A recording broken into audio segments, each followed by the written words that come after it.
it's going to be interesting to see how Gotti and his support staff, begin their relationship with Rohit Sharma.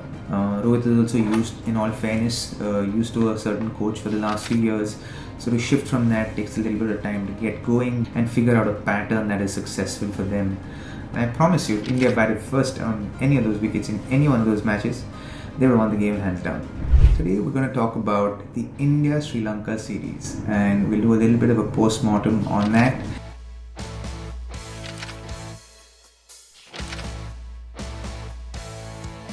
I'd also like to touch upon the fact that I see the trolls have come out of the woodworks. Everyone's out targeting the Indian team, saying a lot of stuff that we can't play spin, we can't do this, we can't do that. And obviously, I don't understand how people thrive on other people's failures, but if it floats your boat, floats your boat. The T20I series was an absolute whitewash, as in new captain in Suryakumar Yadav, Gautam Gambhir, new coaching staff. They seem to have gotten along pretty well, and I thought it went exceptionally well for them. The confidence in which Surya led the side felt like, he was ready for it, and he really enjoyed himself, and you could see that he was completely unaffected by his batting. Tells you about a man who's prepared and who came prepared and had the confidence, had the backing of the security and the assurance of his coach as well. So he really thrived under those circumstances. I think it tells you a story that when you pick someone and you give them that kind of security and that kind of backing, what one is able to achieve, especially if they're even really good at what they do, they begin to thrive. And we saw that with Surya. We saw the bowlers bowling exceptionally well in the T20I series. We saw the non-bowlers coming into play. Having said that, we got to the ODI series. We got to Colombo, and it felt like it's going to be interesting to see how Gotti and his support staff, begin their relationship with Rohit Sharma, because it's a shift. It's a little bit of a paradigm shift, which obviously. It's not going to be easy. It takes a little getting used to, because Rohit is also used, in all fairness, used to a certain coach for the last few years. So to shift from that takes a little bit of time to get going and figure out a pattern that is successful for them.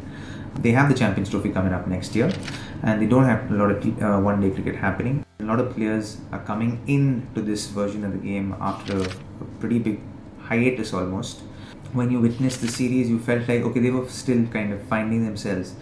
One has to understand that even on such wickets, cricket is played a certain way, and everyone wants to stay attuned to the way cricket is played at this point in time. It is a little bit of a shift in technique, or shift in mindset, so to speak, to be able to go back to what used to work in one-day cricket, and you also have to understand that a lot of cricket today aren't played on wickets like this. You don't play on spinning tracks. These tracks and these matches, a lot was going to be dependent on the toss. And unfortunately for Rohit's sake, he lost all three tosses and found himself in a position where he was batting second and his team was batting second. And that just puts you behind the 8 ball completely. And I promise you, if India batted first on any of those wickets in any one of those matches, they would have won the game hands down. Because the quality of spinners we also possess in our side are very high quality. And on a deteriorating wicket, they would have been more than a handful.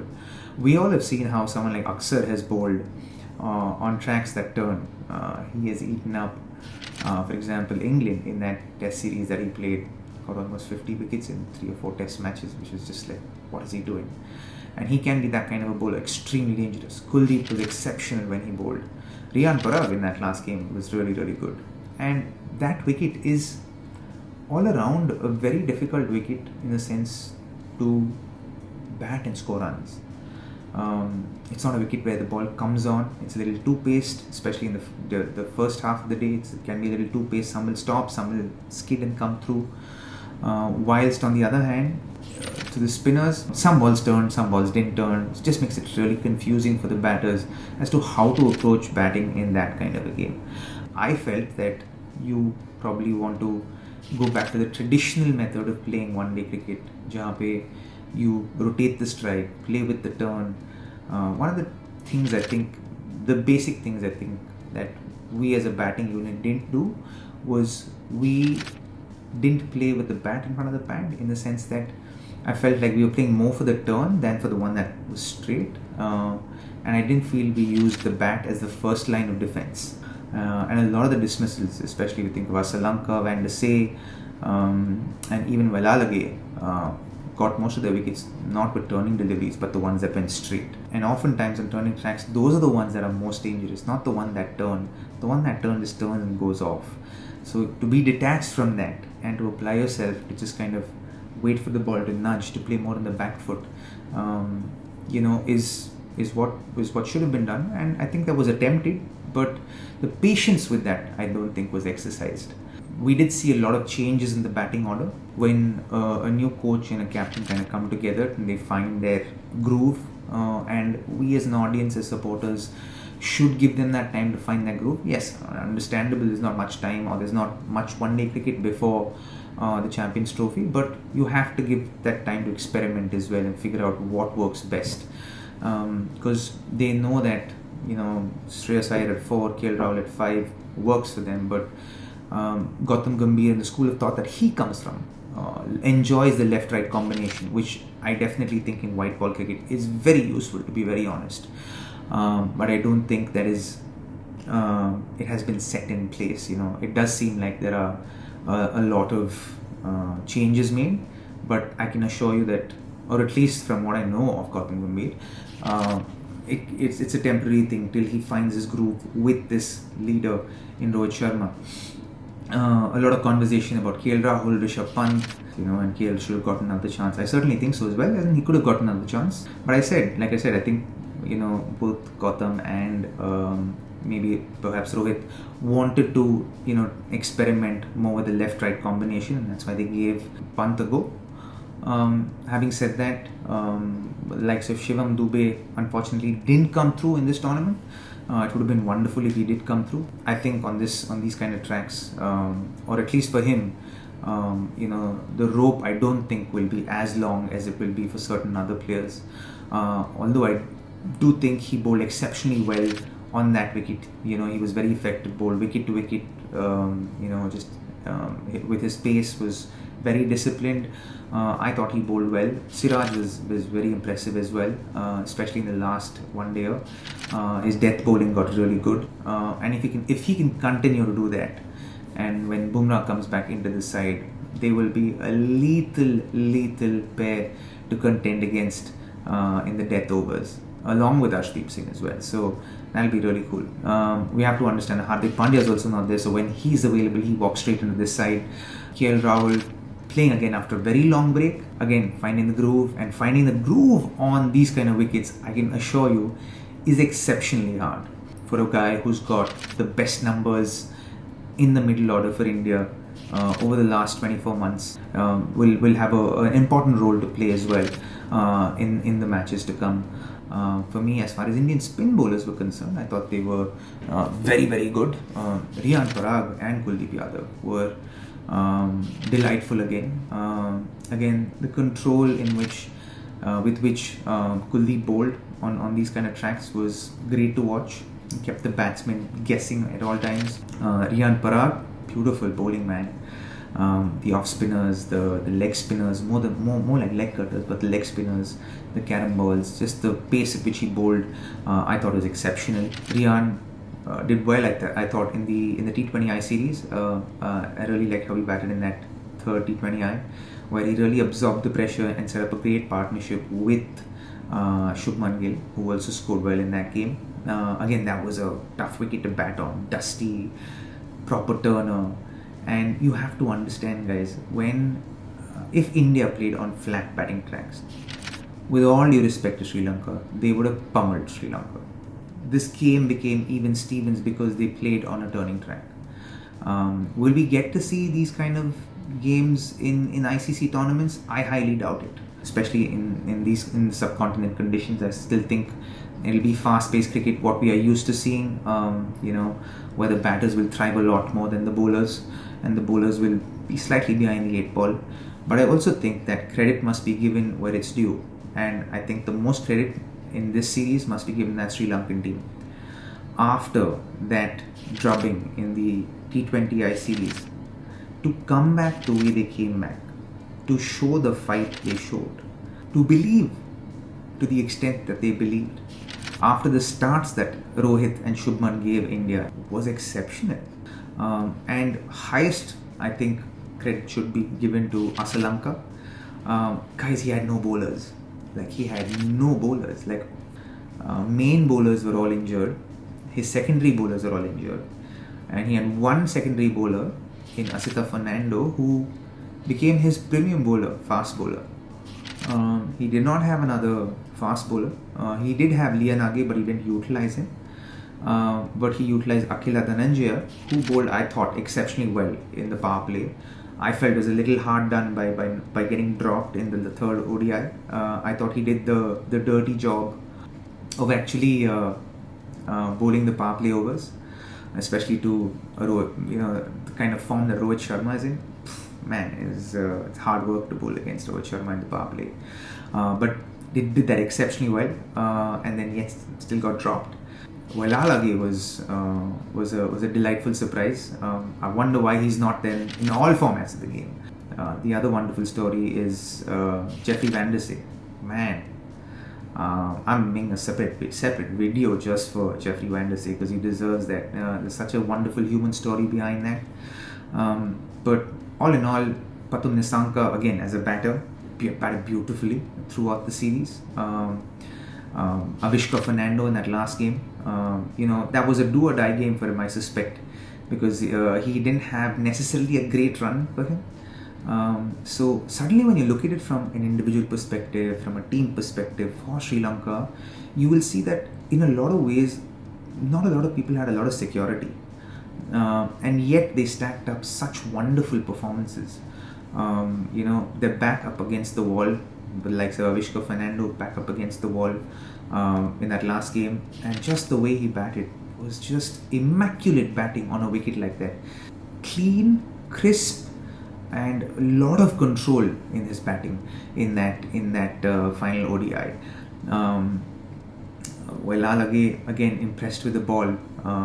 Got crucial wickets. Virat Kohli played for the turn. Bat was like 10 inches away and got hit on the pad. Was hoping the ball would turn. Akshar Patel thought the ball goes straight, turned in, got bowled. Rishabh Pant thought, Tikshana won't get the ball to turn much, but his turn that much. He stepped out and tried to get to the pitch of the ball, got out. But if it was roles reversed, if India actually batted first and India were bowling second with the likes of Kuldeep and Akshar, and Rian, the way he bowled in that T20I, man, I'm telling you, India would have won that series. But to win a series against India after 27 years, after the drubbing that Sri Lanka had in that T20I series, phenomenal. All kudos goes to them. The belief that they displayed, I think, was exceptional. One of the things that stood out for me was, imagine the captain. Guys, what would he say to his teammates that would inspire them to perform well? And they bundled out for 230 in the first ODI, and there's a collapse, and then again the low middle order rescues them. And I was just thinking, what would Sana Jayasuriya and Sri Lanka communicate to this side? And incredible. Clearly Jayasuriya is one of the all-time greats in ODI cricket, possibly, arguably, best all-rounders to have ever played the white ball ODI game. And he loves the dogfight. Like, for the opposition, is a very irritating, gnawing kind of individual, and always keeps trying. A lot of confidence in his own ability and belief in his own ability. And I think that kind of spilt over onto the lads in that side. And you could see how much they believed. At no point, even when Rohit and Shubman were going hammer and tongs, did they stop believing. They knew that they were 1 or 2 wickets away from slowing the process down. And once they slowed the process down, they would be able to put the brakes and stop India completely. And that's exactly what they did. And suddenly when 230 wasn't achievable, 240 seemed like, above par. to 49 seemed like, oh man, this is great. And that's exactly what happened. And you got to give credit to Sri Lanka to have led his wards the way he did, Jai Surya, and for all the boys to believe the way they did. And I'm sure that often happens in teams that you're involved with, whether it's a sport team, whether it's your corporate team, where you need to get all of you guys together, perhaps after a failed project, and rally all of them together to believe in their own abilities to deliver the best product, for your company, for your team. It takes inspirational leaders to say the right things, to believe even when nobody's believing, to see the light at the end of the tunnel even when no one's willing to see it, even when everyone's heads are just down and like they've given up. And I think that's something that I take away from this. This is my learning, that no matter how dire a circumstance, no matter how difficult a mountain seems to scale, if you take one step at a time, you believe you'll get there, you will get there, and you can create history exactly like Sri Lanka did. Share with me any of your stories where you all have gone through something where you all were completely defeated and yet found a way and found that resilience within yourself to believe and overcome. I'm certain that there are individual journeys there that you all have experienced where perhaps you all attempted something and failed miserably multiple times before just doubling down and believing in yourself and taking it one day at a time and getting to the goal that you set for yourself. These are magical times for Sri Lanka. I hope they don't sit back on these laurels. I hope they build on this. They continue to develop, and kudos to them, congratulations to them. And as far as India is concerned, a little bit of homework. I think the next time they play on turning tracks, they will have a solution, because if I know any of these guys are, each one of them individually are guys who pursue excellence, and they will have answers the next time they come up against a challenge like this. So that's it on this episode of True Learnings. Believe in yourself, irrespective of what your circumstances are, and when you do, magic happens. I will see you guys on the next one. Cheers.